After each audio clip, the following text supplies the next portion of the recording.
On today's question of faith, did Carrie Underwood make Axl Rose smile this weekend?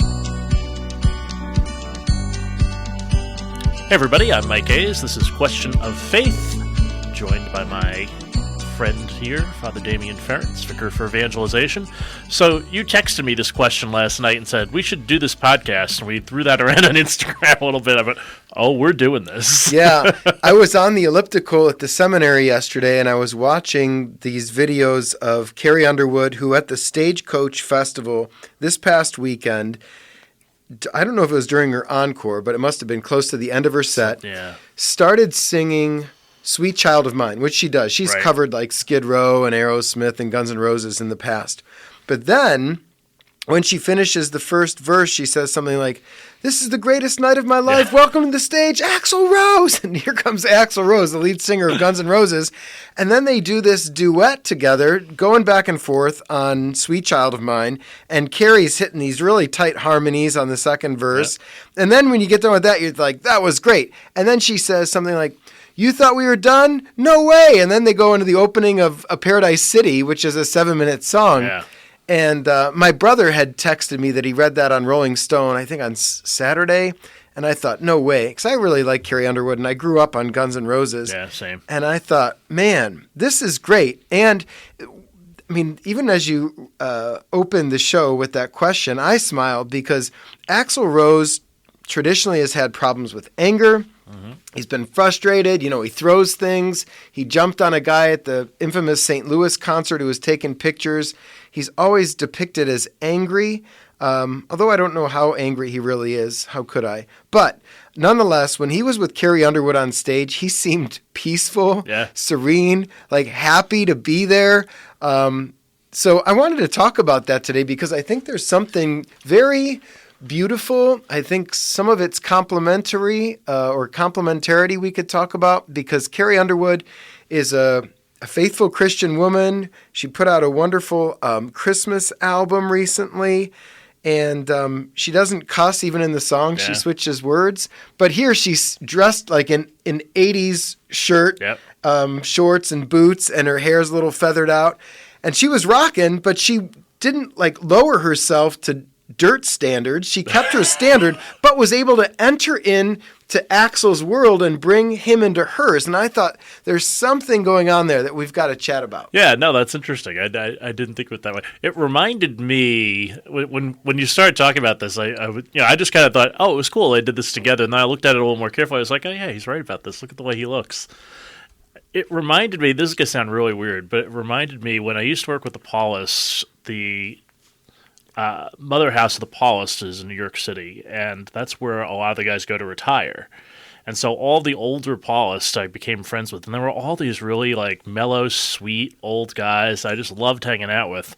And all the guys who were like middle-aged who were the associate pastors for those guys, and they were pastors, were all like, yeah, he was a real jerk when he was a pastor, blah, blah, blah, blah, blah, blah. He was like, you know, he's mellowed out now. You got the nice version of Father Frank Diskin or whatever, you know? And I was like, yeah, okay.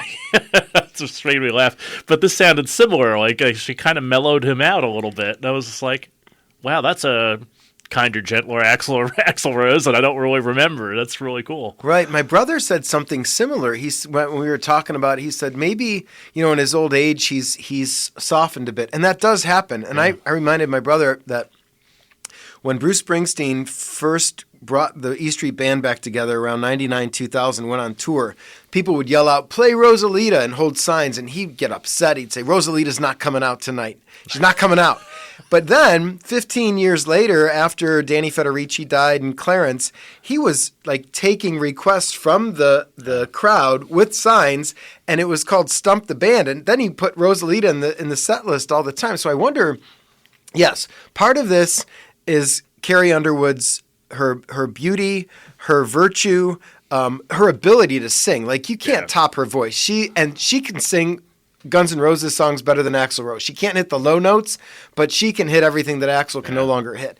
But there's this other side of softening with age because you realize, man, maybe those things I was so uptight about aren't as important as I thought they once were. You know? Yeah, that's probably true, right? You know, it's interesting.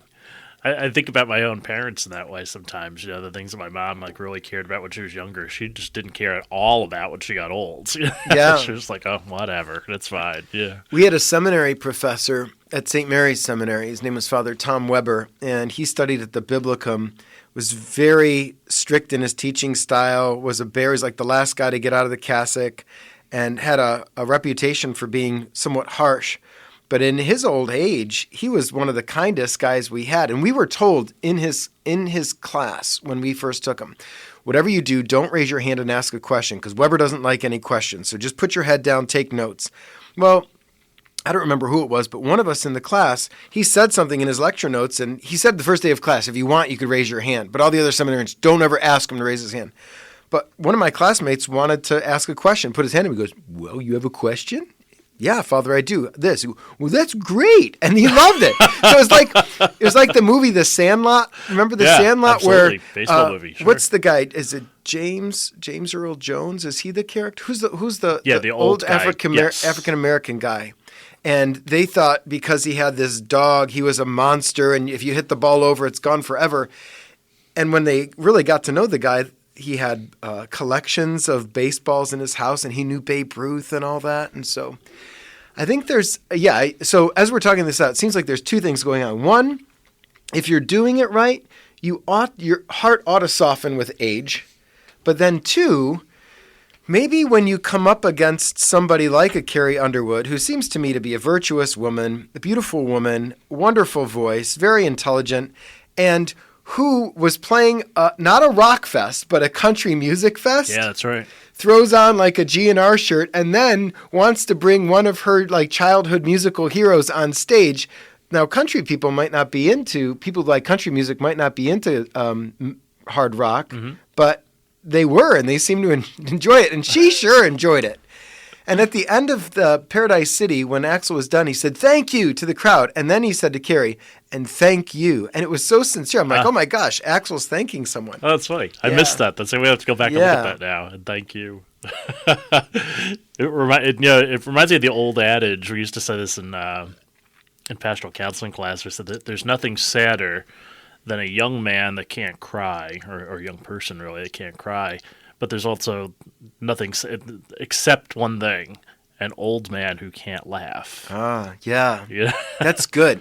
It's funny, too, because I was looking at some of this footage from Stagecoach Festival.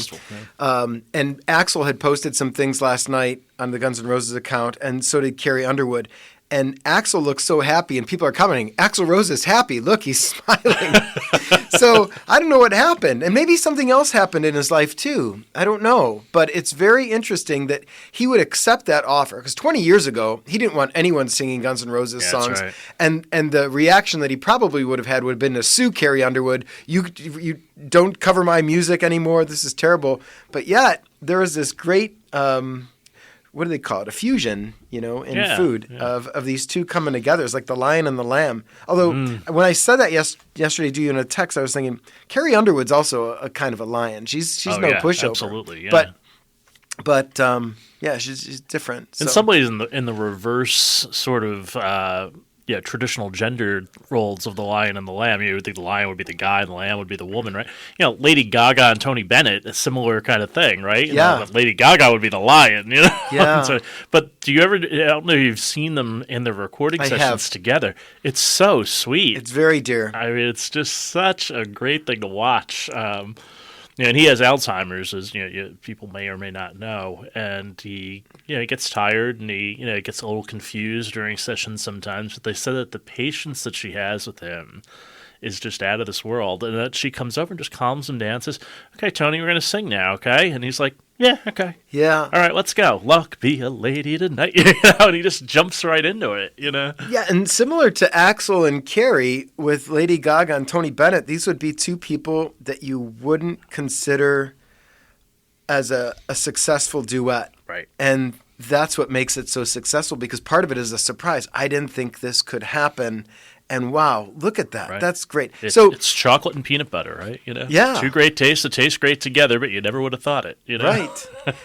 So maybe what was like bubbling up in my head and my heart when I texted you yesterday from the elliptical machine was that some of the most beautiful things in Catholicism are also things that you wouldn't expect could go together, you know?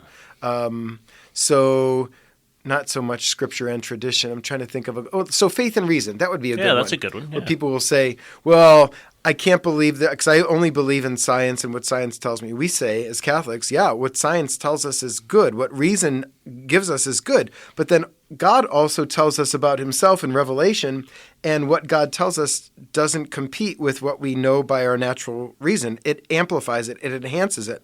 And so in that way, there's like a joy when you experience, oh my gosh, I can be a faithful Catholic and I can use my reason and I don't have to kind of check my reason in at the door when I go into church. You know, that's right. nice. I was gonna use the exact words that you just used. I don't have to check my brain in at the door when I come into the church. My friend Bill McGarvey says that all the time. Maybe I heard you say it and then it was deep in my file and it came out when I looked at you. You know, similarly, and this is gonna sound a little off, but you know, peace and justice are kind of the same things because people have like a righteous, you know, how many social justice people do we know that just seem really, really angry all the time because they have this righteous anger, right? Yeah. And then, in some ways it's unattractive, right? You're like, oh my God, could that person just take a pill, right? You know, could you just calm down a little bit? You're a little too much with this. Right. And it can kind of alienate you. But when you have someone who, like, you know, my friend Bill Merriman is this way, who's a deacon here.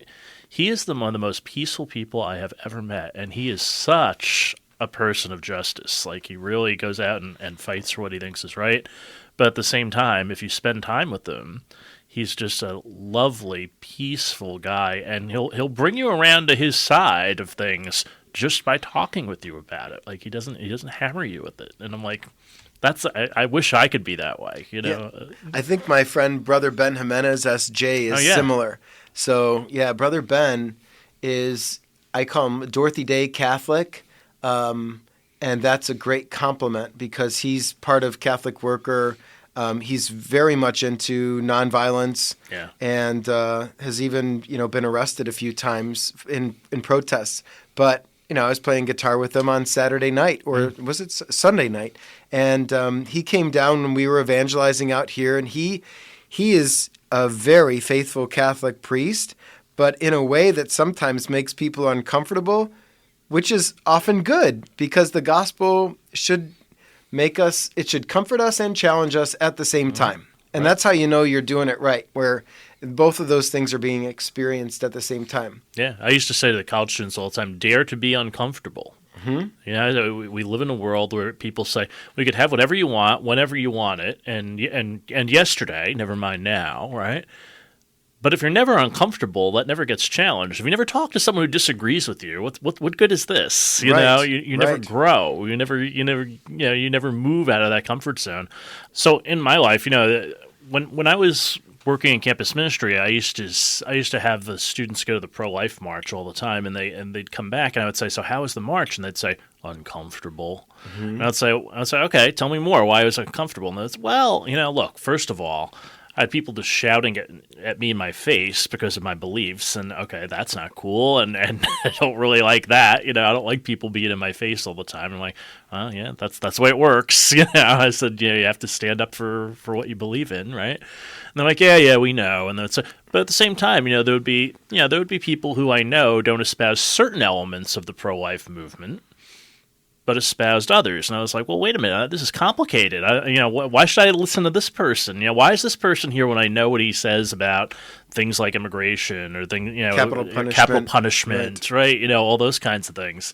And I was like, yeah, this is complicated. I said, you know, you need to work that out now. I said, what is that going to cause you to do? Well, it's going to cause me to work harder for all of these issues. You know, I have to remember that the church is pro-family and also, you know, for the dignity of all people, including people who are behind bars, you know, all those kinds of things. And at the same time that we're pro-life, you know, hey, no better time to talk about this than this week, right? You know, I mean, yeah, just last night there was a leak that the Supreme Court is going to overturn Roe v. Wade, which is great news. Also, a call to the church to be very active and forward in making sure that we are taking care of women and children and families and providing everything that's needed to to promote a culture of life. Yeah. In case people aren't aware, when Roe v. Wade gets overturned, it means that the states now have the right to legislate abortion as they see fit. So a place like New York, where I'm from, will probably retain Correct. the right to have an abortion. A place like Ohio will not. Correct.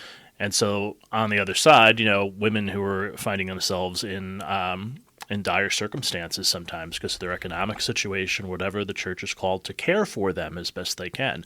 And so we're going to have our friend Mary Von Carlowicz come in at some point and tell us all about the ways that we're preparing to do that here in this diocese. Yeah. Do you think Mary has more energy than Miguel Chavez? Because she might. Ooh, it's close. Yeah. That's a close call. Mm-hmm. Yeah. Yeah, it's probably a different energy, right? Yeah, but they're both high. It's high, yeah. There's a lot. So it'll be great. great. It'll be wonderful to have her on. Yeah, that's good. So, yeah, I was going to say something about the Right to Life March. Though I've been there. Well, I used to go with my parish from St. Mary's Hudson, then we took the seminarians. And one of the things that is difficult is when you're marching, there are people who are protesting against you, and specifically because you're Catholic. Right. And if I'm wearing a collar, even more so. And they'll hold signs that say, "You papists are all going to hell." And then just very damning statements on these signs, and they'll start yelling. Well, one of the people who was holding a sign started singing Amazing Grace, so I went and stood next to him and sang Amazing Grace, trying to make peace and build some community. And we sang fine, and then afterwards, I think he let me have it a little bit. And I told him I loved him, and we're brothers in Christ. Oh well, that's part of living. That's the way it works. Yeah, Kill them with kindness, right? Right, like Carrie Underwood killed Axl Rose with kindness the other night. It's great. Yeah, no, it's great. I really, it was surprising to get the text from you the other night, and I was just like, oh yeah, and I had seen sort of a vague reference to it, probably from you, Mm-hmm. and I was like, I really have to look at this, and I'm really glad I did because it really kind of warmed my heart for the rest of the night. Well, you know what else made me want to talk about this is that Springtide Institute. Francine brought that guy in to talk about where young people are. And in every survey, young people will talk about music and how that's a really important part of their spirituality and formation, for better or for worse. And growing up, I listened to 80s rock, and I really loved Guns N' Roses. It was the first show I ever saw, actually first rock show. Skid Row opened. The first concert I ever went to was Vanilla Ice, In Vogue, and MC Hammer. Wow. My freshman year of high school. But that wasn't a rock show. My first rock show was Guns N' Roses, Skid Row for street cred. But I mentioned that because then when I was, after I was ordained, Carrie Underwood became a thing. She won American Idol. And I really liked that she would go back and cover 80s rock tunes.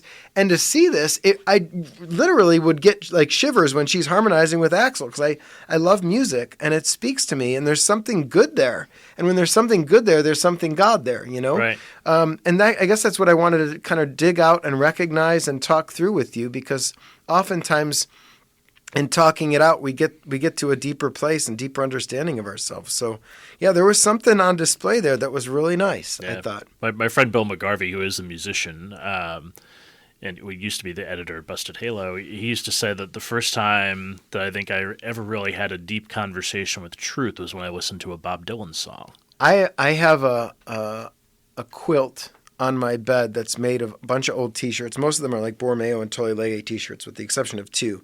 One's an old Bob Dylan T-shirt, one's an old Cat Power T-shirt. And the Bob Dylan T-shirt has the line, "When you got nothing to lose," which I thought was a throwaway line until I really started reflecting on it. And it's emptying yourself of any false idols, and that's when you've got nothing to lose. If you're not holding on to anything, then you could go for it, like faithfully and courageously. And I think it's a good spiritual principle. Yeah, so exactly. That makes sense. Yeah. And most people would read that line sort of flatly, right? And just be like, "Oh, you just got nothing." Yeah. It's like, But yeah, it's the poverty of the cross. When you got nothing, you got nothing. So no one can take anything away from you when you've emptied yourself. It's kenosis. It's great. Yeah, that's great. So, well, Carrie and Axl, you've given us a lot to think about today, so we know you're listening, so thanks for that. Yeah. If you want to come into the studio, Axl Rose, you're more than welcome. Carrie Underwood, anytime. We've got an empty seat for you here. Yeah. We could bring in 2 seats if the two of you want to come in and maybe sing Patience or something. Patience Just would be a great. little patience. Yeah. Oh, man. Boy, Takes me back to 8th grade. Yeah, and we better not quit our day jobs at the same time. It wasn't too bad. It wasn't too bad. All right, so this has been Question of Faith, and we'll catch you all again next time. Cue rock and roll music.